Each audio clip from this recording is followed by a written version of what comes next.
Hello, everyone. It is April 20, 2022, and you're watching the Awesome 10X Philippine Market Update. Let us begin. All right, it's the Philippine market, and you can see in my screen that CTS Global Equity Group has started to climb back after hitting a low of 90 cents over a 1 week time span. Take note that this just got listed last week, April 13, and we are actually bullish about the company despite the fact that it is very volatile. So I actually picked up some shares today when it fell 91 cents, 92 cents, even picked up at 96 cents as the share prices fell below $1, 1 peso, I mean. I will also discuss some companies that are reporting earnings and dividends. Let's take a look at a few names on them. So on the dividends, let's take a look at Jollibee Foods Corporation. Jollibee Foods Corporation declared all these dividends. Ex dates are September 16 for the JFCPB, JFCPA. These are the Series A and Series B preferred shares that Jollibee borrowed from, the very first bond that they've borrowed after, say, a few decades because of the pandemic. Now, they also issued a June 2022, so that, I'm sorry, they didn't issue, they declared. So you can clearly see here that about 10 pesos and 10 pesos is being declared for June and September, or worth about every quarter. If you notice, this is March, June, September, and they will offer that the same thing for December. So for those people who are looking for some dividend plays, we would recommend Jollibee. And what is the ticker symbol? JFCPB. You could see that JFCPB went as high as 1,057, went as low as 930 pesos, and is now trading at a 1,000 peso flat. If you buy it at 1,000, you get 40 pesos or a 4% dividend, which is not so bad if you are just looking for a replacement of your cash. Now, take a look at this one, JFCPA. It's now trading at 952 pesos. You could see there is no volume, there is no liquidity, but for JFCPA, you get what? 8 pesos or 32 pesos divided by 950 pesos. You can just do a calculator here with your screens. Search Excel, maybe Excel, just use Excel. 32 divided by 32 divided, so equal 32 divided by 852 is 3.7% gross. Sorry, it's 952. So it's 3.3% gross. The other one is 40 over 1,000, which is 4%. So between the two deals, it is better to get the first deal, which is the JFC PB. PB is the preferred share. Okay, so let's take a look for those who have that JFC PB. Says here, Jollibee Foods non-voting Series B preferred. So you try to post 980, 990. So that is a good replacement for the people who are looking for just cash dividend plays that are available in the market for their 100,000 pesos or 50,000 pesos. You can avail that for as easy as 10 shares or just 10,000 pesos. So I think this one is a good alternative for those looking for dividend plays. Now, let's take a look at other REITs that are available in the market. These are the REITs that are also disclosing. So, Citicore REIT, material information. This is a company that is planning to use the funds to explore renewable energy resources on solar and wind energy. So, let's take a look just at the dividends and rights as well as the disclosures that they are sharing. Says here that C REITs are receiving 3.5 centavos. Of course, they just issued that. Not sure if they've promised a certain dividend. Let's read those press releases here. On April 20, C REIT says they're using proceeds for the Renewable Energy Corporation, and so far comprising all 1,134,540. So it's about 1 billion. Right, and the sale of income generating renewable energy assets to C REIT. Let's take a look further here. Results of the operations for last year, 2021. So let's just go through it. So the earnings or the financials from C REIT. This is the newest energy REIT available in the market, the first of its kind since all the other REITs were property. So let's read through this. Net profit is surging by 100% to 200 million. The energy sector remained resilient. Says here that their revenues are 350 million. 95% was attributed through the sale of electricity from the Clark Solar Plant, as well as a land lease revenue coming from Citicorp's Solar Tarlac 1 and 2 for November and December 2021. EBITDA rose to 282 million, translating an EBITDA margin of 80%. However, they said that the service contract from Clark Solar is now going to be effectively C-REITs formation transaction. So, all right, beginning January, instead of electricity sales, revenues will primarily consist of stable lease revenues, upside from variable lease revenues. As a result, C-REIT is well positioned to deliver a recurring lease income stream. Okay, their president, Oliver Y. Tan. Okay, they are tapping the IPOs. They tapped last February 22, closing at 2.84 per share from their offer price of 2.55 per share. We are proud of our maiden offering, and we are declaring 3.5 cents for last year, payable on April 4. This is higher than 3 cents projected. All right, so let's just take a look at it. 2.55, your 1% is 0.02 cents. So 3.5 cents is something above 1%. But from a REIT perspective, 1% isn't exactly a high dividend unless they plan to do that per quarter. So let's just take a look what is happening right now with C-REIT. C-REIT is now trading just at the IPO price of 2.59 currently. So you're seeing that the majority of investors who initially bought it for the REIT is actually disposing it when it popped. So from February until April, we're seeing that Citicorp Energy REIT investors have sold the 10%, 20% pop, and it's now actually just at the IPO level. So, okay, it's very hard if I would argue about the dividends because the dividend policy is just 3.5 cents. And at 3.5 cents, a lot of people can find other alternatives unless those dividends are higher in the future. So my sense is that C-REIT isn't going to get a lot of traction in the short term for now, as people will always replace it with other alternatives if they are looking for REIT investors. Let's also take a look at more disclosures here. So we are seeing potential. So look at these. We've got these IPOs so far. And from the IPO segment, we only covered Monde, CTS on a bullish note for us. We're quite we're neutral about the rest, neutral to negative actually. So we didn't really cover much of the rest. Yeah, I'm not really that confident on the rest of the IPOs. Let me take a look on the disclosures. All right, let's take a look at more disclosures here before we go through the index. Material information from Ayala Corporation. Let's just go through this. Ayala Corporation declaring cash dividends on voting preferred shares. So we are quite bullish actually on these preferreds. As you could see, AC preferreds are refinancing at 5.7% per share issue price. So we might want to take a look at these. Actually, that one and the SM Prime bonds kind of are really our picks if we're looking for bond ownership here, or even just preferreds. All right, so other than that, let's read through this press release by FNI as well. Let's take a look at the Phil REIT reinvestment programs. Let's just go through these. Press release first of FNI. Let's go through that.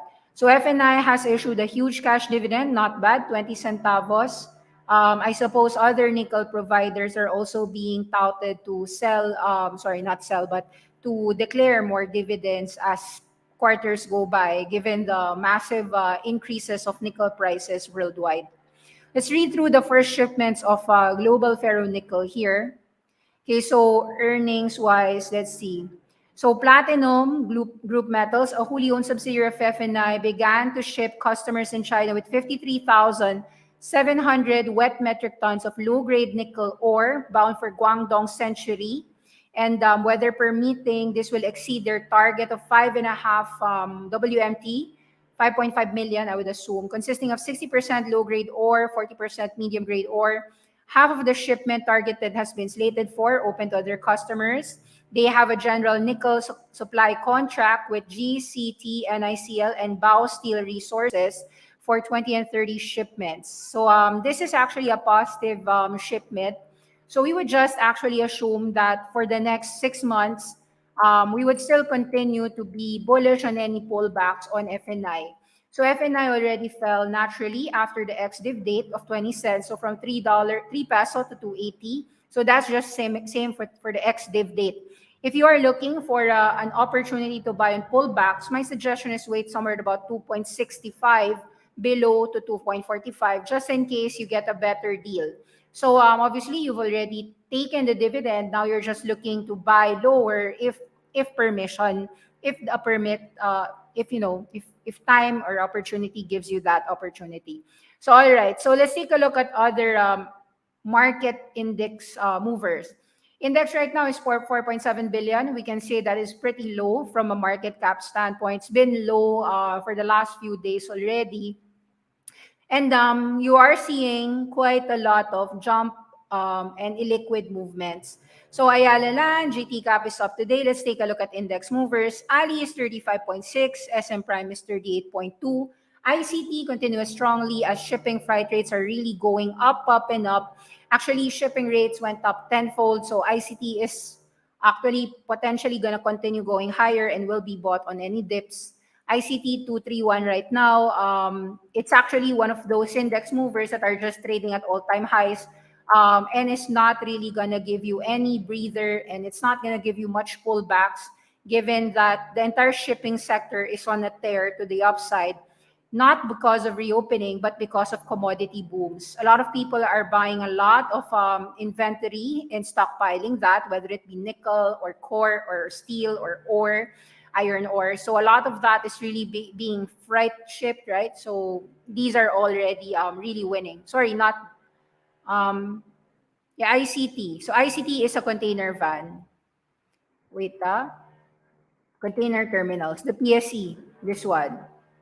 There you go. ICT from about 70 pesos to 230 pesos, still trading at all-time highs. Okay, let's take a look at other names. BDO 132, JG Summit 60 bucks, Metro Bank 55, AEV 56, SM 877, AC 778, Globe 25, GT Cap 533, PLDT 1900.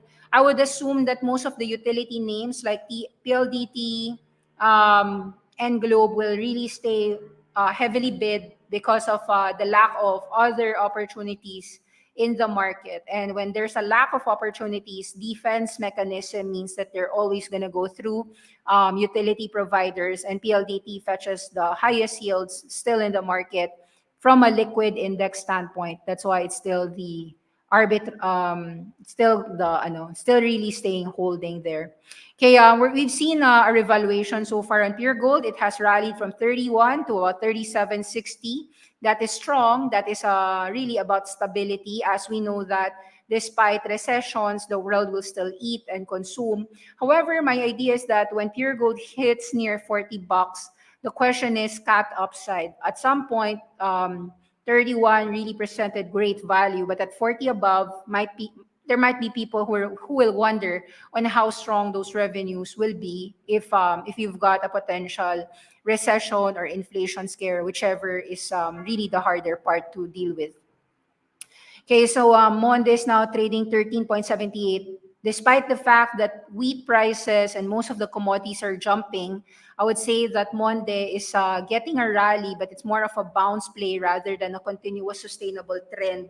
My sense is that you still have a lot of battle areas at about 14 and 15. Meralco is trading at 355, lots of buyers, even if it is actually dipping. It dipped because of the X dates, right? So usually the finished X date on March will trigger people to sell it off. However, a dip on near 320 or 330 is likely to hold here. So you're just waiting for Meralco to fall down another 10%, and you will see a lot of buyers yet again for this utility name. So you just wait it out and watch for that entry point here. We'll see. Let's take a look at more. Okay, so banks are just steady, doing much of the heavy lifting in the PSEI. PSEI today is 7,100, brought about mostly by banks. Your BDO, Metrobank, BPI are steadily afloat, very high. I would argue that they're high because of their dividends as well. But I would be skeptic about rallies to go further and further simply because as recession looms, it's possible that you've got, you will have a mixed bag. Consumers might have a tougher time to pay off their credit, whether it be a credit card loan or a consumer personal loan. So there will be a tougher time in the future for the banks, in my view, which is actually also bearish for your properties, at least from a sales standpoint. Will it be easier for real estate sales in a recessionary environment? Probably not as great. Now, of course, the world is grappling whether we are going to be in a recession or not. It is still a question mark. But we are getting indications abroad from earnings already. So last night, we got Netflix reporting a very bad earnings, down 25% after hours as they lost the 200,000 subscribers on this quarter, which is the very first for a decade. So it remains to be seen whether your earnings in the Philippines will have a decline, whether it be Jollibee showing a tough time or Monde Nissan showing a tough time. I would say that you want to remain cautious and quite cautious. And look at the top traded names today. You can see that the top traded or the most active names today are ICT, which is shipping because of commodity boom. We still see miners actually still the sign of strength. From a mining perspective, we think dips are still being bought, and that's why you're seeing Nicolasia still at above 8.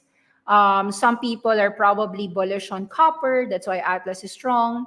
Some people are still bullish on gold and they don't know how to implement their gold play. So they go through Felix mining or APX. That's, I think, what other people do.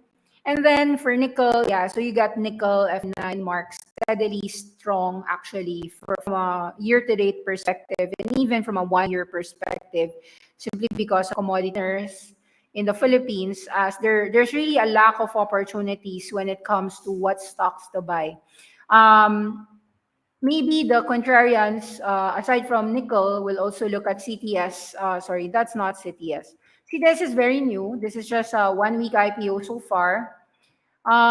People would be looking mostly on revenues that will be resilient, and it will matter because of market prowess. I would say that people are buying CTS not because they know that it will earn money, but really because there is a trust factor on the founder itself. So my sense is that the IPO was 1 peso until on the next quarters.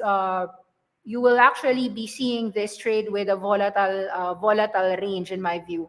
You will see some buyers believe because they saw the performance of CTS Global over the last 30 years, because the founder of CTS is a very well-known stock trader, stockbroker, and now, yes, also in a proprietary, well, they've been doing proprietary trading for more than 3 decades, and I would assume that this IPO is gonna be treated more as a function of how well they can perform in a volatile market. So it's a volatile market worldwide. I wouldn't say that a trading firm cannot make money. So it remains to be seen, and I'm more bullish than bearish. That's why I bought CTS on today's dip. Let's take a look at questions. APL, please. Unfortunately for APL, I really have no idea on what they mine.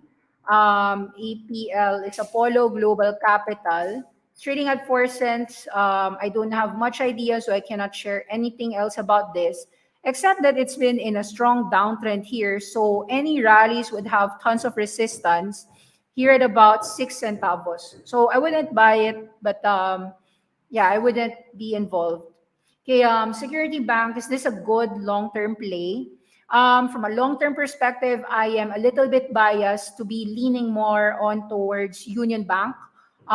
In the 4th and 5th place right now, I would say that Union Bank is really the one that is getting a lot of traction in terms of user growth as well as loan growth. It was also seen in their net income growth year on year, even in the last 2 years, especially as their digital banking has been bearing a lot of fruit. So if bank space and you're looking between Security Bank and Union Bank, I think I would go for Union Bank. Nonetheless, the banks today, like Security Bank, are obviously still in the low end side. There could be some outperformance in the banking sector if they prove that they don't have NPL running amok. So I think like banks are always about the total assets that they control, and it's also about their net income margin going forward. So I'm not bearish on Security Bank, but I think that from a clear, predictable visibility, you might as well have a better chance with Union Bank trading at 83 bucks. Green. Unfortunately, I don't have much opinion on green. So Green Energy Holdings, I just look through it from a charting standpoint. Chart-wise, it is in a downtrend from 5 pesos to about 150. I don't know if there will be a support there, as it could go 120 or it can go 1 peso. So not knowing the support is dangerous when you are buying a stock. We don't see a clear support here. So unless there is really a catalyst, we don't know what will inspire a big reversal of this downtrend. So still in a downtrend, cannot say much except still down. We would argue on the downtrends. What is interesting, and I will say, I'm bearish on Monday, and yes, it's rallying right now to 14. I would say that rallies of Monday would be a chance to sell 1460 or 1530. This one I'm bearish because of inflation, obviously, and a potential lack of ability to really raise those prices and pass it on to the consumers. Whether I am right or wrong, it will not matter, obviously. But I'm quite bearish in the market, and I'm only bullish on commodities in the Philippines. So that's why I think it is a good idea, mostly to park your money in the Philippines towards dividend plays. So Jollibee PB would be a good entry. Jollibee PA would be a good entry. Not so much on what stocks to buy, but really more on the defensive side would be a good play in the Philippine market. Unfortunately, defensives are few. So we've always talked about utilities. We've talked about commodities as a defensive way to also earn some cash divs, and we haven't changed our view about that. So that's it. Thank you for watching the Philippine markets update, and let's get back to normal programming next week. So see you again next week, and thanks for watching. Bye-bye. Bye.